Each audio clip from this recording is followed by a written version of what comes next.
Minuto Saúde UMC. Dicas e cuidados para você. Olá, bem-vindo ao Minuto Saúde UMC. Estamos hoje com o Dr. Rodolfo Gadia. Dr. Rodolfo é oncologista. Tudo bem, Dr. Rodolfo? Tudo bem, graças a Deus. Obrigado pelo convite. Rodolfo, você faz um trabalho muito legal, né, sobre espiritualidade e câncer. Você tem um grupo dentro da Oncoclínicas muito importante e você foi uma das pessoas que escreveu esse documento, esse consenso para a Sociedade Brasileira de Oncologia. Queria que você falasse um pouquinho para nós sobre esse tema, espiritualidade e oncologia. Túlio, é interessante porque foi um dos bons legados da pandemia, porque o pessoal estava isolado, numa ansiedade grande, e aí um grupo que não totalmente dentro do grupo Oncoclínicas, na realidade começou no grupo da Sociedade Brasileira de Oncologia Clínica. Na época, a doutora Clarissa Matias, que é do grupo Oncoclínicas, oncologista lá na Bahia, ela era presidente da sociedade. E ela reuniu um grupo de 11 pessoas, dentre eles radioterapeuta, paliativista, intensivista tinha também, e de vários hospitais diferentes. E a gente também, de uma maneira online, porque por conta da pandemia, a gente começou a fazer revisão na literatura e foi discutindo a necessidade de escrever um consenso de espiritualidade e oncologia. Por quê? Porque já tinha o consenso da psiquiatria, que os inícios dos trabalhos foi isso, inclusive nos Estados Unidos, e tinha já um bom e um robusto trabalho dentro da Sociedade Brasileira de Cardiologia, e que já tem reverberando vários resultados e bons resultados.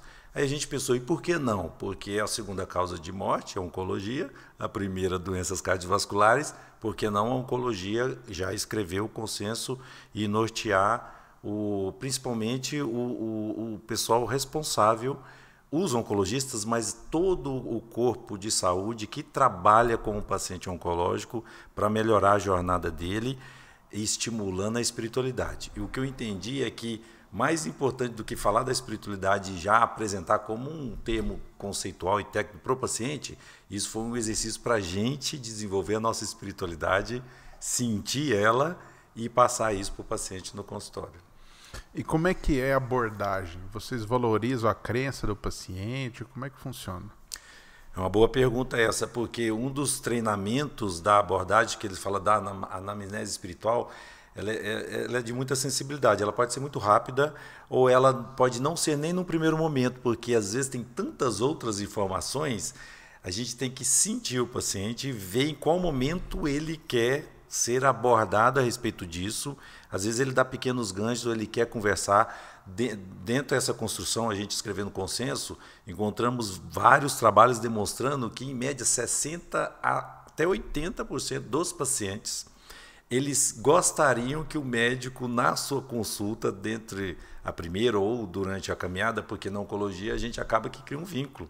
E dependendo da evolução, a gente vai consultar várias vezes com aquele paciente. Então, a gente vai conhecer mais profundamente o paciente, os familiares, e pensar no início, desenvolvimento, e às vezes se tem a metástase e o fim, a gente vai do início do primeiro encontro até o fim, quando a gente fala o fim, até o óbito do paciente. Então, nessa jornada, até 80% dos pacientes gostariam que fosse abordado isso, a partir de crenças ou de como ele se conecta com a espiritualidade, e menos de 20% dos médicos, em algum momento, falam isso. Então, você vê que está um pouco desacoplado essa questão. Por quê? Porque na academia a gente é treinado a focar no doente, a olhar o paciente, a olhar o tipo do tumor e não ver, às vezes, o conjunto. E muitas vezes esse conjunto ajuda muito na relação e até na melhoria da qualidade de tratamento, aderência, e isso repercute na eficácia final ou qualidade também de fim de vida. E a anamnese espiritual, então, ela é abordada, pode ser em vários aspectos. E ela tem vários questionários, mas os mais importantes são aqueles que abordam, principalmente, qual é a importância da fé no seu contexto de crenças. Você vê que a gente nem está falando ainda de religião, que é sutil a diferença entre espiritualidade e religiosidade. Um resumo assim, bem rapidamente: espiritualidade é como a gente conecta na essência, como a gente transcende e cada um conecta com o seu sagrado. A religião é uma das maneiras de eu conectar, mas tem gente que conecta fazendo uma atividade física e aí sente aquela sensação boa, tem outros que conecta fazendo arte. Um cientista agnóstico ou ateu, ele conecta ali descobrindo uma nova via metabólica, uma medicação, alguma coisa. O mais importante é como que você transcende e tem aquela plenitude, o bem-estar. Quando você está com esse bem-estar, você está em conexão com a sua espiritualidade. Agora, a religião é sempre mais fácil, porque tem rituais, tem as orações, tem todo um mecanismo que trabalha o estado mental para ter essa conexão. Então a gente pergunta qual a importância da espiritualidade, qual a religião que você tem, qual é o nível de frequência que você faz, quanto é importante no seu dia a dia e a segurança que você está tendo dessa conversa. É tão interessante porque às vezes a paciente se sente desconfortável. Uma outra coisa importante, Túlio, é que no consultório não pode também ter, e aí essa é a sensibilidade, não pode ter uma disputa teológica, que às vezes pode acontecer e ali não tem nada um padrão sectarista. A gente não pode tentar convencer e converter ninguém e nem o paciente também pode se sentir ofendido ou na necessidade de converter o médico. Então, isso é um treinamento sutil. Estava pensando nisso, né? Porque quando às vezes você tem crenças diferentes, né? Como é que você utiliza isso, né? Para aumentar a aderência ou para melhorar o resultado do tratamento? Primeira coisa, escuta ativa, escutar mais o paciente. Só que no nosso nível hoje de trabalho, você sabe muito bem, dessa pressão que tem no mercado, de atender de maneira mais rápida, a demanda, isso tudo pressiona. Aí dentro também, escrevendo esse consenso, eu achei um trabalho que eu achei muito interessante e vários outros que corroboraram também essa informação. Em média, o médico do dia atual, ele espera no cronômetro, em média, 3 a 5 minutos, só que ele tolera o paciente falar. É o exemplo assim, aquele paciente que chega e vai, conta a sua história aí. Aí ele começa a conversar e tal, e de repente tem paciente que fala, doutor, nem sei por onde começar. Você já olha, ele vai começar contando. A gente não tem tolerância, a gente espera 3 minutos e já dá a primeira cortada no paciente, não deu tempo nem dele falar mais, criar aquela empatia e começar a ganhar confiança com você, e nessa conversa você vai vendo como que você vai poder abordar. Como a gente vai podando e já vai falando, não, eu já vi seu exame aqui, assim, assim, nós vamos fazer assim, assim, vamos trabalhar assim, assim, assim, o paciente, às vezes ele se sente, isso é uma conversa até inconsciente, ele se sente nisso, aí ele vai, focado, sai e já vai caminhando, fazendo a caminhada dele. De repente, ele não se sente mais estimulado a voltar a conversar disso, às vezes vai ser só lá na frente e a gente perde uma oportunidade de já começar a ter essa abordagem. Então, a abordagem parte de uma escuta, não sair falando. E assim, o que a gente tem hoje de evidência de melhora de resultado disso? A evidência é sempre mais indireta. Por exemplo, não há aparelhos sensíveis ao ponto de dosar se uma pessoa está mais conectada, está orando mais, ou ela tem a espiritualidade dela e as células, porque isso, tem muita gente que confunde as coisas, bagunça. E aí também é outra coisa do coping, que a gente fala, o coping é o grau de resiliência, de resistência e adaptação a um evento adverso. Quando eu falo de evento adverso, é uma coisa ruim que aconteceu na vida. Pode ser até o evento adverso do tratamento. Mas, enfim, tem o efeito positivo disso e o negativo. O negativo é muitas vezes a pessoa muito fechada, focada nos... Isso não é uma crítica nem uma religião, mas fechada em alguns dogmas da sua religião, em que ela aceita a condição e fala, não, eu estou aqui para sofrer assim, então eu tenho que passar por isso, se não está dando certo, então eu vou morrer, eu já espero o meu fim assim. Então ela perde um pouco a energia e aí ela transfere ao seu aspecto religioso e começa a evoluir mal. Olha que sutileza. Então nem tudo é benefício. O que você me perguntou dos benefícios, muitas vezes, quando eu falei do efeito indireto, é assim, a pessoa mais espiritualizada, ela é fato, ela é mais resignada, tem mais resiliência e adapta melhor as situações. O corpo dela, adaptativo, por buscas religiosas, ela é maior. E aí o que acontece? Ela resiste mais até o tratamento pesado oncológico, tipo uma quimioterapia. E aí a gente percebe que se o médico potencializar essa resistência, e estimular. Aí qual é uma energia, vamos dizer assim, né? Mas qual é um resultado interno de todos os pacientes que, em média, em trabalhos randomizados, às vezes vai até 20% de benefício e que a gente não consegue mensurar e não sei de onde que sai, e que às vezes o paciente que está lá no grupo placebo tomando comprimidinho de farinha, mas ele acredita, ele é duplo cego, ele não sabe, ele acredita tanto que aquele comprimido está funcionando que muitos desses grupos melhoram em 20%, mais ou menos parecido com o que está tomando com o princípio ativo. Isso é o famoso efeito placebo. O médico convencional ele tem que entender que a parte da espiritualidade é um jeito dele ativar o efeito placebo e não tem nada de denegrir o processo nesse momento, certo? Para potencializar a aderência dele ao tratamento convencional e imaginar ele tomando o remédio, ainda ter um acréscimo de 10% a 20% de benefício e ele passa menos mal com o tratamento, então ele atrasa menos a sua quimioterapia, adere melhor, tem menos pensamentos de desistência. No final, ele tomou uma intensidade de dose melhor e o resultado objetivo foi melhor. Está vendo o efeito indireto disso tudo? O que está acontecendo? A gente está perdendo um pouco a mão pela essa velocidade e tudo, e não estimulando, e não tendo essa conexão com o paciente, e muitas vezes dá um resultado negativo, aí ele quer esperança. O paciente oncológico, ele não quer escutar que não tem mais jeito, que está acabando as linhas de tratamento. Então, às vezes, ele sai do seu consultório, e aí ele vai procurar, ele acha um médico, e às vezes acha, você sabe disso, que vai olhar no olho dele e vai falar assim, eu vou te curar. E ele queria escutar isso. E aí ele vai acreditar nisso, ele vai entregar todas as esperanças, vai às vezes trocar, abandonar o tratamento convencional e vai começar a fazer tratamentos altamente alternativos, nada contra, isso é uma constatação, e aí mistura um monte de coisas, e se você for na literatura, se você for na ciência, a medicina integrativa, quanto mais o paciente e quanto mais o profissional de saúde ele aprofunda e estuda a medicina integrativa, menos intervenções ele faz. A medicina integrativa integra os tratamentos, não desintegra. Ele faz cada vez menos abordagens invasivas. O médico integrativo, ele dá suporte de várias outras bases e deixa o médico convencional ir atuando. Tem que ser uma união. Às vezes a gente não está observando isso.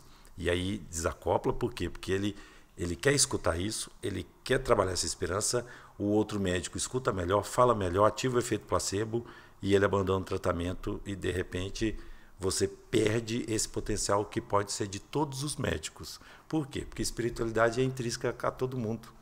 A gente é um ser humano vivendo uma experiência espiritual? Não. Nós somos seres espirituais passando por experiência humana. Então, tudo parte da espiritualidade. E aí, se a gente souber conectar isso um com o outro, a gente só entrega benefício um para o outro. Melhor ainda, com baixíssimo custo. Rodolfo, existe algumas fases do paciente em relação à doença. Revolta, bravo, esperança, né?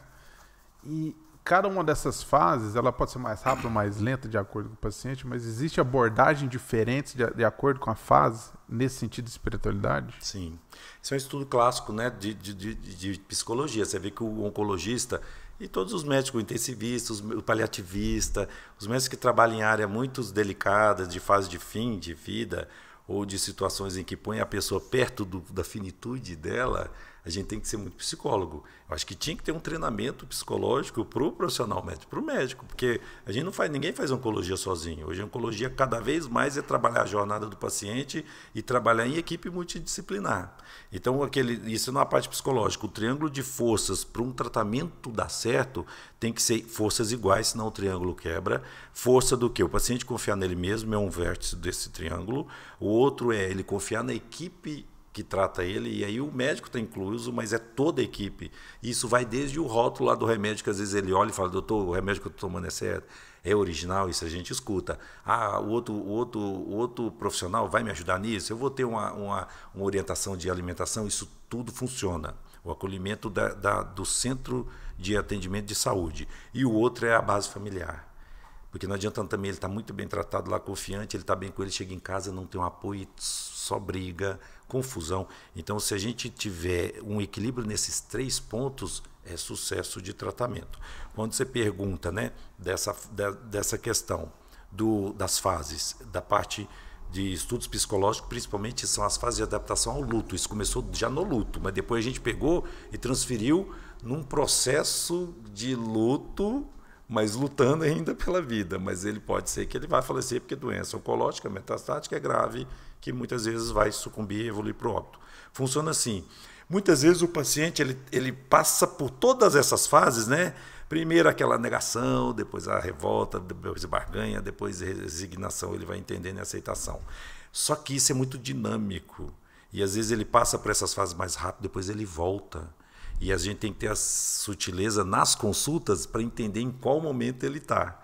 E às vezes ele está misturando todos. É tão interessante isso, mas dá para você ter um pouco a sabedoria de entender o momento que ele está. E quando às vezes está na negação e mistura com a ira, ele revolta, ele enfrenta as crenças dele, ele questiona a fé dele, a religiosidade dele. E às vezes a gente vê muita gente, quando está no processo mais difícil, está no fim, e eu já vi muito, isso é percepção de experiência, já vi muitas pessoas muito, muito religiosas que têm um desespero, uma dificuldade muito grande de aceitar o fim e de aceitar a morte. Aí você vai ver, eles trabalharam muito na superfície, eles trabalharam muito a religião só na letra, no estudo teórico-teológico. Ele não meditou o entendimento, ele colocou dentro do espírito dele para entender. E às vezes outras pessoas que não proferem ou não professam alguma religião, altamente espiritualizados. Por quê? Porque eles vão entendendo, só que cabe ao médico também trabalhar para reforçar isso. E a gente aprende muito com o paciente, porque você percebeu que isso é um tema que foge muito ao conhecimento do médico. Pelo contrário, a gente está aprendendo isso. E você percebeu então que isso é intrínseco a todo mundo, e isso é que é legal, porque aí trabalha também a humildade do profissional médico, exercitar a sua espiritualidade para aprender o processo que o paciente está vivenciando. Porque nesse movimento empático a gente se transfere e fala, nossa, eu sou humano também. Já pensou se um dia eu estiver doente assim? Porque você já percebeu tanto que é difícil um médico quando adoece? Você sabe muito bem. Então, por quê? Porque a gente também, às vezes, não trabalha muito na superficialidade isso, e tecnicamente em tratar doenças. E, às vezes, não admite uma doença com a gente ou com um parente da gente, ou vivenciando isso no lar. Então, eu acho que essa é uma questão interessante de aprender com os pacientes. Você perguntou aqui 1 minuto, né, de saúde. Aqui, se deixar, a gente vai mais de 1 hora de saúde, né? Rodolfo, é muito interessante, eu acho que é fantástica a abordagem, assim. Se alguém quiser conhecer mais, saber mais, o que você indica? Vocês têm um grupo de estudo que as pessoas que têm interesse podem procurar e participar? O grupo de estudo que aí terminamos o consenso com esse grupo da Sociedade Brasileira de Oncologia, publicado, está lá no site, é aberto, só dá uma googada lá, procurar Consenso Brasileiro de Oncologia e Espiritualidade, está no site da Sociedade. E aí a turma do Grupo Oncoclínicas, que participou desse, continuou fazendo encontros a cada 15 dias, e isso também é aberto ao público, é só também procurar no site e cruzar lá, né? Oncoclínicas, encontros ecumênicos. A cada 15 dias, aí é a força da internet. São pessoas de vários locais do Brasil. A gente senta todas as sextas-feiras, das 8 às 9 da manhã. A gente vai conversar sobre vários temas, às vezes filosóficos, religiosos, experiências, pacientes participam, e várias pessoas de várias representações religiosas. Isso aqui é legal, porque aí é uma conversa, cada um com o seu sistema de crenças, colaborando e compartilhando com o outro. Esse é um trabalho que tem do Grupo Nacional Oncoclínicas. O grupo específico aqui em Uberlândia tem uma reunião mensal que chama Experiência do Paciente, que trabalha também a equipe multidisciplinar do Grupo Oncoclínicas. Eu acredito que também tem esse trabalho lá no MC, que o paciente é o protagonista. Chama um grupo de pacientes e põe ele importante, e é tão bom. Eu participo mesmo, queria participar mais, o meu paciente vai lá e fala da experiência dele, fala o que pode melhorar, o que foi bom, o que ele não gostou. Todo mundo dá opiniões e faz um encontro ali também de trabalhar essa questão da espiritualidade. Com isso, eu percebo que, às vezes, dependendo da situação do paciente, ele sai lá, naquele dia pelo menos, sabe, Túlio? Ele pode reduzir a dose da morfina dele, ele não toma tanto remédio contra a náusea, porque ali parece que ele está protegido. É uma troca boa de energias e o aprendizado com a experiência do paciente para a gente repetir o que funcionou para outros que vêm, porque é uma jornada dolorida, né? O paciente com câncer é uma jornada que a gente tem que ter muito cuidado, um paciente muito fragilizado, só que ao mesmo tempo a fragilidade material dele, a doença material, fragiliza o corpo, só que aí ele tem vários insights espirituais. Com o corpo mais frágil, a gente consegue extrair e aprender muito com algumas experiências espirituais do paciente. Isso é interessante e a gente faz esse encontro mensal no Grupo Oncoclínicas da parte de oncologia. Rodolfo, nós vamos deixar o link tanto para o consenso, né, no vídeo, e o link para essas reuniões nacionais das sextas-feiras. Muito obrigado, tá? Excelente. Eu que agradeço, bom trabalho, parabéns aí pela iniciativa, que seja firme e espiritual o seu trabalho. Obrigado. Minuto Saúde UMC.